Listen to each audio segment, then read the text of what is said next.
I mix what I like, what I like, what I like, what I like, what I like, what I...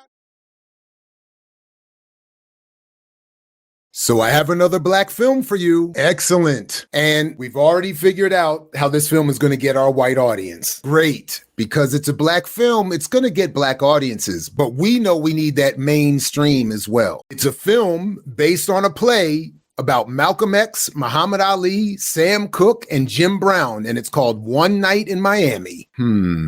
Okay, but this is the big time of online streaming. We Mantan Manifesto around here, and again, I'm telling you, we do that very well. That manifesto is very dope. Yeah. But what will that mean here? We will provide a steady dose of black men blaming black men, and racism will largely be reduced to a caricatured use of the N-word by the Big Lebowski's Big Brother. Hard R, hard R. Nice. Yeah. But all these men, where are the women? We see Betty Shabazz long enough to make Louis Farrakhan and the Nation of Islam the primary antagonist, saying nothing of the state. It's our standard approach to depictions of Malcolm X. Wow. Whites do hate the Nation of Islam, and black people fear them too much to say anything. What? Huh? And we have Regina King in her directorial debut. Nice. But it still is 4 black men who at various points in their lives and careers have terrified our target audience. Won't it be difficult to make sure that it's written to their comfort levels? Not at all. Barely it will hardly be a hindrance. The screenplay is written by the author of the original play, and if not on this project, we're sure he's going to go on to demonstrate his soul.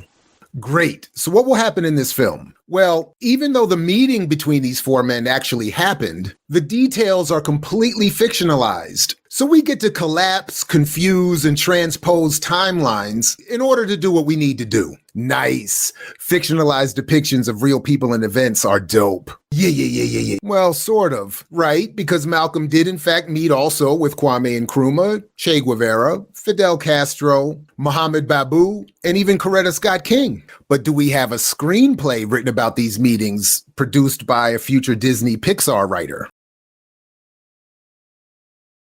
And it's also true that those other meetings happened separately, occurred over more than one night, and we know a good amount about what was actually said in those meetings. It is easier to Mantan our manifesto using a fictional account of one night. That's why we picked this story, and why you also don't really need to be all up on my back about it. I would never want to be there. So how are we Mantanning here?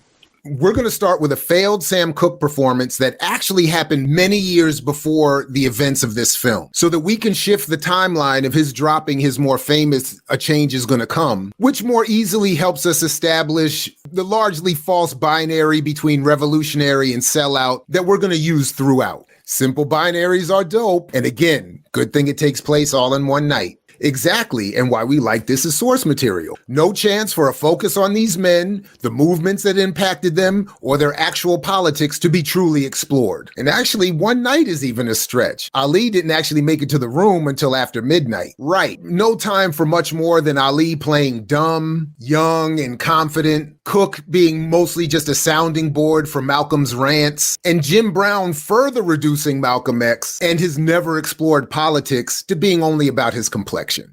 But not the selection or treatment of women. Regina King is directing her first feature film. Exactly. And then we can have more from Sam Cooke demeaning the Nation of Islam and Elijah Muhammad. But didn't COINTELPRO mention Malcolm and even Elijah Muhammad as potential threats? And Wendy Wolf, the editor of A Lie of Reinvention, talked about how as she was growing up, she was terrified of Malcolm.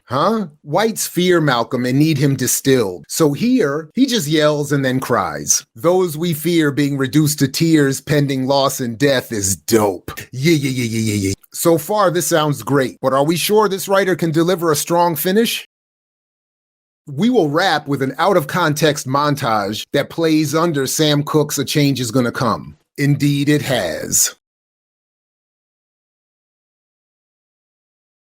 I mix what I like, what I like, what I like, what I like, what I like, what I...